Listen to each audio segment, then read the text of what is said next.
let's go through this step by step. How did a girl who was brought by her parents to the United States from Lebanon, your home country, schooled in the United States, clearly smart, went to university in Texas, read history.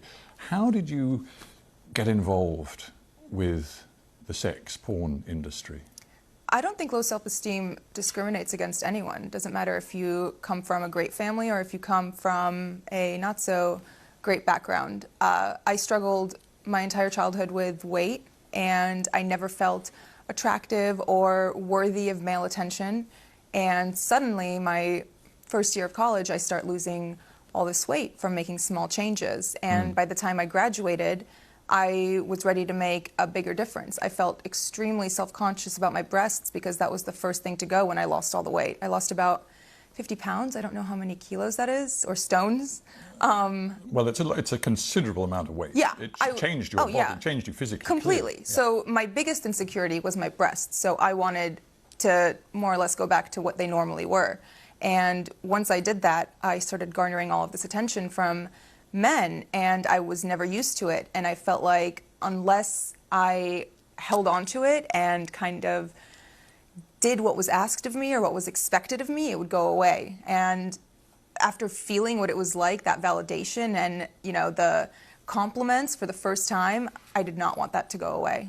You were spotted, I think, on a street. I mean, there you were a young graduate wanting to sort of find a job, and you were spotted on a street by a guy who said, I can work with you, and clearly he opened up and said, it's the porn business.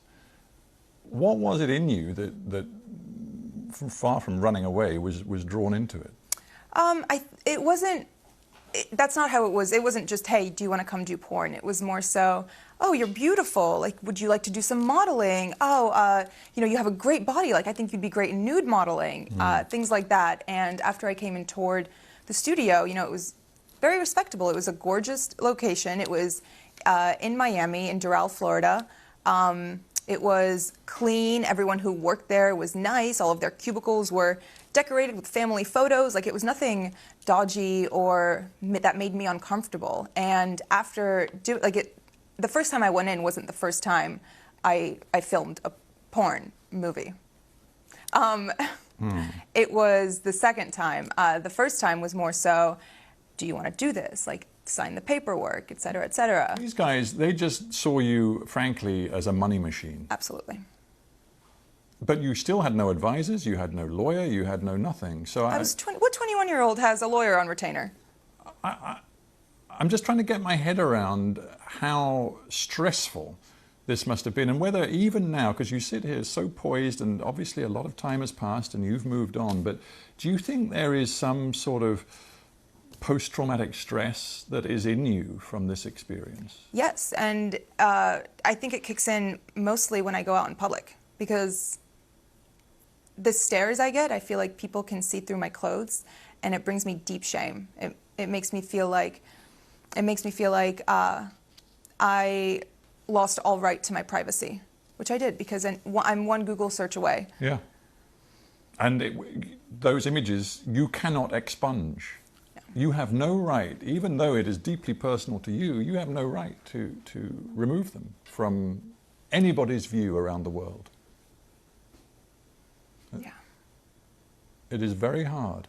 It is. And I'm just thinking, this isn't, I mean, this story is your story, but frankly, it's also the story of other porn actors and actresses. I honestly started seeing that recently after the interview came out, and people started reaching out, and all of the emails go, my manager checks them, and when he gets stuff like that, he filters them and sends them to me. And reading the words of some of these girls who have been sex trafficked and forced into porn, and all of these stories of girls whose lives have been ruined by it, and by men who have taken advantage of them, and by contracts that they didn't even understand the jargon of, it makes me feel like, okay, maybe it was good that I started talking, and that I posted this interview, and that I'm speaking out now, because other people feel the same way. And even if they don't relate on as deep a level as, you know, doing porn, they can relate on the level of being insecure and being pressured into doing something they didn't want to do. You were wearing the Islamic headscarf, often known as hijab, and of course then it developed into a sort of a sex scene. You must have known how provocative that was. I verbatim told them, "You guys are going to get me killed." And they said? They just laughed. Why didn't you then say, "I'm not doing it"? Intimidation. I was scared. But I knew that if I said no, it would, you know, they're not going to force you to do it. At that point, that's rape. No one's going to force you to have sex.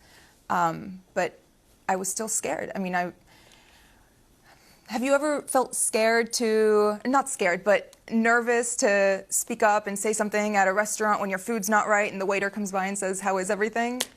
I was intimidated. I was nervous. we interview a lot of people, and many of them are middle-aged or older. It's great to have somebody in the studio who's only 26 years old. There is a school of thought which says that our culture as a whole, I'm not just talking about the United States or the UK, but many, many countries, is being pornified, and that young people in particular are so exposed to pornography, so young in their lives, that it's materially changing the way males and females relate to each other, the way they think about relationships in a potentially very corrosive, damaging way. What's your take on that? Of course it affects relationships. Porn addiction is very prevalent in America, and I'm sure here too. The things that men see in videos, they expect from the women in their lives, and that's just not reality. No one is going to be that perfect. No one is going to do those acts on a Wednesday night with the person they love.